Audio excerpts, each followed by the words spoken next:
We're going to now go on to our next speaker, and this is Carola Lopez Moya. She's a psychiatrist with training in perinatal psychology. She's also the founder of the Association of the Magnolia Institute, which provides psychological support to mothers and fathers of children with disabilities and the mother of daughters with disabilities. She's author of the book, The Birth of a Resilient Mother, What Happens When Your Child Has a Disability. And these are both in Spanish, but I'm not going to read it in Spanish because I'll just read the English translation. The Sect, Transactivism and How They Manipulate Us. This book was recently published by Planeta de Libros, Book Planet. Carola is a feminist activist who's been persecuted by transactivism in Spain. Vale. Bueno, pues yo quiero abordar los retos, dilemas, persecución y cancelación en el contexto actual, que fruto de toda la experiencia que os voy a contar ahora, pues escribí este libro que creo que además a María José, si me está escuchando, le va a ayudar, porque yo la estaba escuchando y he estado anotando un montón de cosas a ver si puedo arrojar un poco de luz, ¿no? Sobre todo esto que ella está viviendo, ¿no? Vivimos tiempos totalitarios donde una realidad tan básica y tangible como que las mujeres somos las hembras humanas adultas se está negando, y la sociedad al completo está siendo aleccionada por una doctrina sectaria que se basa en mentiras descaradas, como que el sexo se puede cambiar o que existe la identidad de género. El alma del siglo XXI, que es como yo lo llamo, ¿no? He identificado decenas de mentiras que no voy a enumerar ahora al completo, porque se alargaría bastante la ponencia. Pero tenemos que tener en cuenta que comunidades científicas, medios de comunicación y agentes políticos que defienden los derechos humanos han aceptado sin aplicar ni un ápice el pensamiento crítico a estas cuestiones tan peregrinas del activismo trans. Nos están haciendo creer que un hombre puede ser mujer solamente por su mera voluntad y a veces apelan al sentimentalismo y a su aspecto. Uno de los retos que vamos a tener que afrontar las feministas por delante es desmontar cada mentira de esta doctrina. Las mentiras se construyen con lemas muy simples y muy cortos, pero generan mucha confusión a cada persona que es captada por esta doctrina. Por ejemplo, una hija que acude a una charla de diversidad o directamente en el colegio o en el instituto se lo dan, o una amiga que acude a un evento para la prevención de la LGTBI-fobia y sale de allí pensando que la autodeterminación del sexo legal es un derecho humano, porque esto y no otra cosa es lo que quieren, es decir, autodeterminar el sexo que aparece en los documentos oficiales para beneficiarse de los pocos derechos que el movimiento feminista ha peleado durante mínimo 3 siglos. Suplantan a las mujeres en sus espacios, suplantar a las mujeres en sus espacios es un acto plenamente narcisista. Y por supuesto decirle a la gente joven que se puede cambiar el cuerpo sexuado es un engaño. Es un reto que puede ser extenuante, porque para desmontar un lema tan manido como, por ejemplo, las mujeres trans son mujeres, debemos apelar a la razón, debemos dar argumentos, vamos a tener que acudir a conocimientos científicos, y una mentira de 5 palabras necesita, por ejemplo, varias páginas o minutos para ser desmontada. Las feministas debemos saber que mientras el transactivismo utiliza una vía periférica para hacer llegar la información a la población, nosotras vamos a tener que utilizar una ruta central, la de la razón, y me estoy refiriendo a procesos cognitivos. La vía periférica es un atajo cognitivo que se utiliza para inhabilitar la razón. Se apela al sentimentalismo, a la falacia de autoridad, a la simpatía o al atractivo. Por ejemplo, lo que le pasó a María José, de que la llamaron porque tenía que borrar un post porque había a una persona trans muy profundamente molesta, ¿vale? Digamos que es este atajo el que utilizan. Eso que haya mencionado ella concretamente es un tipo de control mental, de control a través del de la vía de un control cognitivo, es decir, como inundar a las personas de unos problemas que realmente no tienen. Es decir, que una persona escriba un post y le afecte profundísimamente, eso es como de mucha inmadurez, ¿vale? ¿Entendéis? Quiero poner este ejemplo porque María José lo ha traído muy bien a colación para que se entienda, ¿vale? Debemos también tener en cuenta que los actos del transactivismo están muy cuidados. Mencionan muchas veces las palabras derechos humanos, apelan a la libertad y a la felicidad. Y a veces desde la razón es difícil crear una grieta en esta coraza emocional, pero tenemos que intentarlo, como ha dicho María José, tenemos que buscar una estrategia. Yo creo que estamos en el camino de crear conjuntamente, además a nivel internacional, porque la estrategia que utiliza el transactivismo es la misma en todos los países, una guía pedagógica que sea fácil de entender y sirva de argumentario a todas, incluso a las que van llegando detrás de su peak trans, es decir, la vuelta al pensamiento crítico. Bueno, otro reto, ¿no?, que creo que tenemos que hacer, que es la pedagogía, que María José, por ejemplo, está viendo especialmente dificultades porque controlan la información, es decir, este movimiento utiliza estrategias sectarias y lo que hacen cuando así de forma muy sutil le van poniendo dificultades es para controlar la información, que es un tipo de manipulación ambiental, ¿vale? Pero tenemos que intentar hacer que nuestro mensaje llegue a muchísima gente.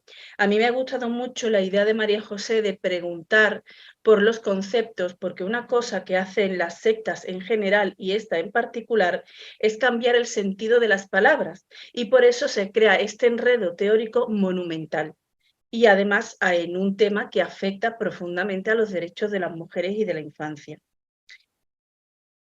Hay un experto en sectas, que es el señor Cuevas, que dice que la totalidad de la secta es un timo, ¿vale? Es decir, todos los mensajes del dogma son mentiras, por ejemplo, como que el sexo se puede cambiar, que existe una identidad de género, que las intervenciones farmacoquirúrgicas son reversibles, que en función de cómo te comportes eres mujer u hombre, es decir, todo son mentiras. Hay decenas. Tenemos que tener en cuenta que para hacer pedagogía vamos a tener que hacer un esfuerzo extra porque la censura nos pone un paso por detrás de la casilla de salida. Es lo que dice María José, si la universidad a ella no le da espacio y sin embargo se lo da a otro que sí es queer, pues a ella le va a resultar más difícil llegar al alumnado, ¿vale? Por eso nos encontramos que tenemos que hacer unos esfuerzos extraordinarios para llegar a las personas, pero creo que, como hemos demostrado en otra ocasión, pues lo vamos a poder hacer, porque tendremos que utilizar métodos más sencillos, por ejemplo, boca a boca entre amigas, vecinas, madres del colegio, y utilizar las redes sociales, incluso hacer reuniones de vecinas, de barrio, ¿vale? A nivel como más personal, porque está en juego el futuro de nuestras hijas y de nosotras mismas. Bueno, un reto que vamos a tener que superar todas las que queramos exponernos o que por casualidad este movimiento sectario nos exponga es la acusación de transfobia. Cuando a una mujer la acusan de transfobia solo por no comulgar con las creencias de la doctrina trans, lo que pretenden es generar miedo, ansiedad y culpa. Es un tipo de manipulación basada en el control emocional. De esta manera, la propia mujer se va a callar y se autocensurará, sobre todo si ve posibilidad de perder su trabajo o medio de vida. El jueves pasado, en España, una asociación trans ha denunciado a una empleada de un supermercado porque llamó caballero varias veces a un señor que cree que es una mujer. Cuando él le dijo que era una mujer trans, la empleada se disculpó, pero le volvió a llamar caballero. La presión que hemos ejercido las feministas en España y la viralización de este hecho ha hecho que el supermercado decida que no despide a la empleada, pero que va a imponer un protocolo para que no vuelva a ocurrir. Es decir, van a obligar a la plantilla a validar los delirios de personas que están dentro de este movimiento. La propia Irene Montero, nuestra ministra de Igualdad, ha mostrado su apoyo a este varón con un tuit, que es lo que ella hace mucho, pero sin embargo, cuando asesinan a una mujer, incluso de las formas más brutales, lo que obtenemos es un tuit plantilla que llamamos, es decir, un copia y pega de una plantillita que ella tendrá y que es la que utiliza para cuando aparece asesinada una mujer en nuestro país. Pero este varón que podéis ver ahí, que está la foto que es de internet, vamos, que ha salido él en todos los medios, pues tiene el apoyo de nuestra ministra de Igualdad, que además ha casi puesto en juego, si no lo ha puesto, porque veremos a ver la empresa si cumple su palabra o no, un puesto de trabajo de una trabajadora. Es decir, que esto es bastante grave. Pero no solamente, bueno, este es un caso más, porque yo misma viví esta situación en el año 2021 por unos tuits que yo puse, me denunciaron dos asociaciones de personas trans por decir yo en mi Twitter que el sexo no se puede cambiar y que a la infancia hay que dejarla en paz y educarla libre de estereotipos sexistas, y pedían para mí 120.000 euros de multa y 5 años de inhabilitación en mi profesión como psicóloga. Al final, después de 6 meses de defensa, también con una abogada que tuve que contratar, pues la Junta de Andalucía, mi comunidad autónoma, que es la organización territorial que tenemos aquí en España, pues estimó que yo tenía libertad de expresión y que no me podían aplicar esas multas y que yo no tenía ninguna responsabilidad o sea, que no había ninguna base.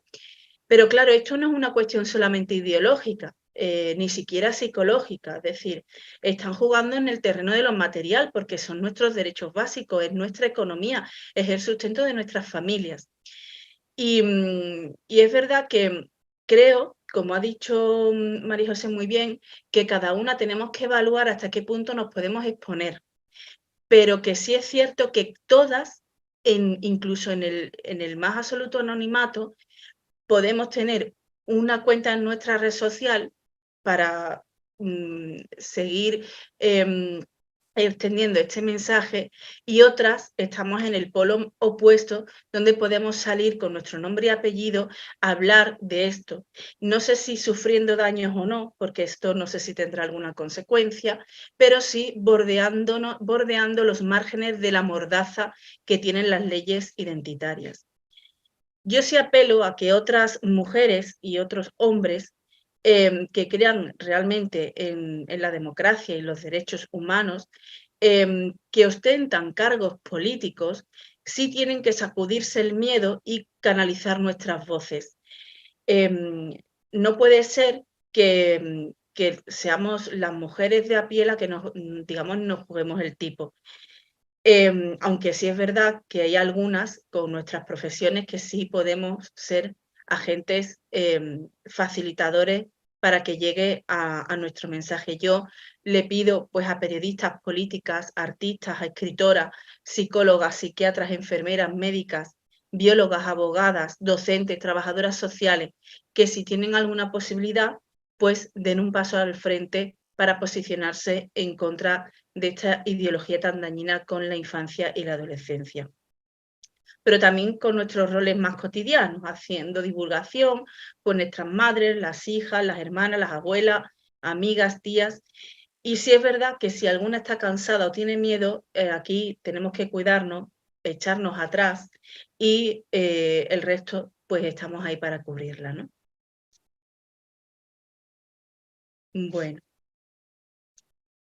Creo que, bueno, este es os he contado un poco esto, ¿no? Este dilema del ejercicio de la libertad de expresión, ¿no?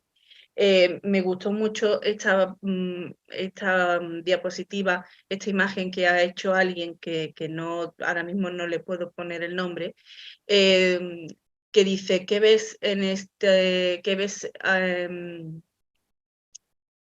esta foto, Winston? Un hombre. Y si el partido te dijese que es una mujer, ¿no? Un poco haciendo referencia a esta cita de 1984 de Orwell.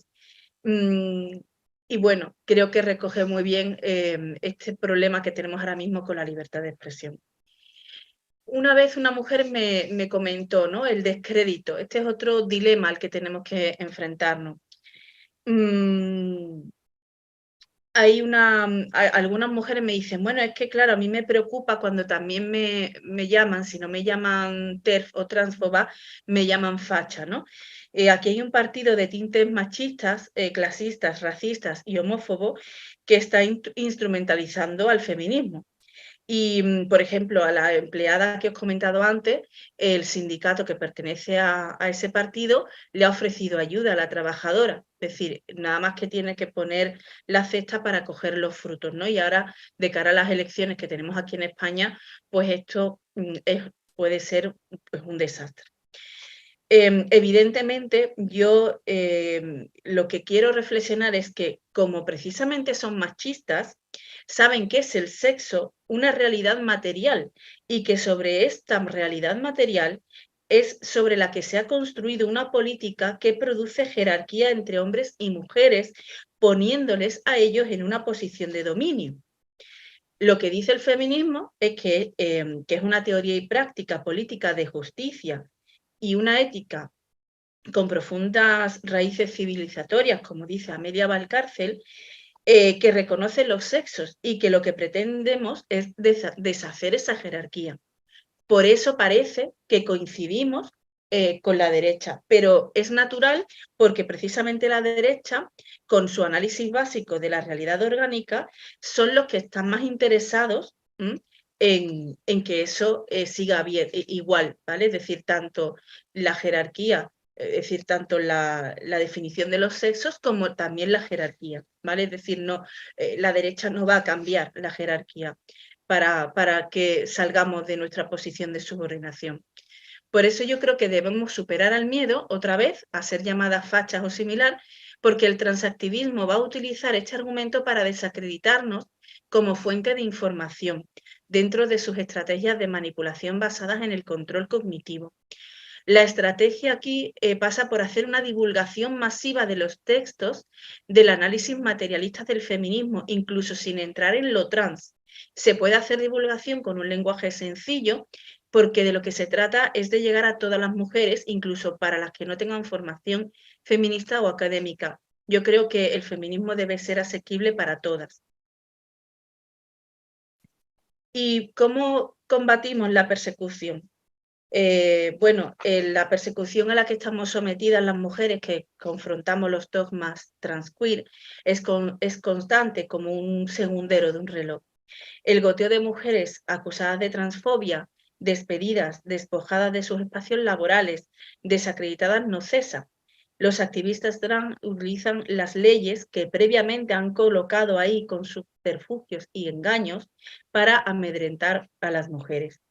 Yo observo que mientras ellos judicializan cualquier nimiedad, como el caso de la cajera o lo que me pasó a mí, como he dicho antes, ¿no? El caso de la cajera que llamó caballero a un varón que se cree mujer, las mujeres apenas utilizamos el derecho para defendernos de los ataques. Evidentemente jugamos con desventaja, puesto que mientras ellos obtienen dinero de fundaciones queer, que a su vez están bien suministradas económicamente por la industria farmacológica y médica, nosotras tenemos trabajos precarios. Creo que debemos organizarnos para hallar un método que nos permita financiar las demandas que interpongamos o las que nos interpongan. Porque cuando empiecen a ser condenados en costas, cuando las clínicas de identidad de género tengan que pagar indemnizaciones millonarias por hacer intervenciones farmacoquirúrgicas a menores que no están preparados para nada, cuando una asociación sea denunciada por delitos de coacción y abuso y alguien vaya a la cárcel, entonces será cuando comience el principio del fin de este movimiento. Bueno, con respecto a la cancelación, como resultado de toda esta ofensiva, basada en las mentiras, las acusaciones de transfobia, el descrédito a través de la acusación de fascistas y la coacción por la pérdida del trabajo, a muchas personas que se dedican a la divulgación, como es el caso de María José y también la investigación, están siendo censuradas en sus ambientes de trabajo y medios de comunicación. Por ejemplo, ha mencionado María José a Silvia Carrasco, autora, una de las autoras del libro La coeducación secuestrada, que sin ir más lejos, junto a José Rasti, han dedicado horas a conceder unas entrevistas para un programa de televisión pública autonómica en Cataluña, porque estaban haciendo Carola, un reportaje sobre el fenómeno trans. Y le tienes 2 llamaron, minutos, Carola, vale, por favor. termino, ya me queda muy Gracias. poco. Le llamaron para decirles que iban a suprimir sus testimonios porque no era acorde con el discurso actual, un poco como lo que ha contado María José. Bueno, Juana Gallego, Amelia Valcárcel, Laura Redondo, Tasia Aránguez, Irene Aguiar, Paula Fraga, Nuria Coronado, Laura Estrego, son algunas de las mujeres canceladas en España y la lista a nivel internacional es interminable. Yo, a modo de propuesta, voy a pincelada. Primero, tener un argumentario para desmontar las mentiras del transactivismo. Seguir escribiendo, haciendo charlas, guías, folletos, podcasts de forma anónima, dando la cara, como sea, pero cada mujer tiene que empezar a crear su propio contenido.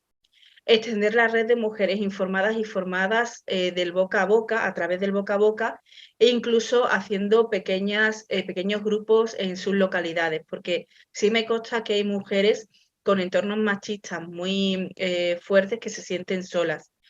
Fortalecernos nuestra autoestima, porque los embistes del transactivismo al grito de transfobia nos van a afectar. Entonces tenemos que aferrarnos a nuestros criterios y a nuestra sabiduría. Que nadie nos haga luz de gas y pensemos que estamos equivocadas. Conocer las estrategias de manipulación y no caer en sus trampas. Tener una base sólida de conocimiento, pues significa que nos va a permitir tener la mente clara ante estas acusaciones. Y creo que finalmente crear un método de financiación para demandar la vulneración de nuestros derechos. Quizá tengamos que acudir a mujeres expertas en movimiento asociativo, tesoreras, economistas, que puedan ayudar a organizar o alguna asociación que custodie con todas las garantías, evidentemente, una caja de resistencia feminista, porque creo que todavía no hemos vivido lo peor del transgenerismo. Y espero que os haya resultado útil mi aportación. Gracias.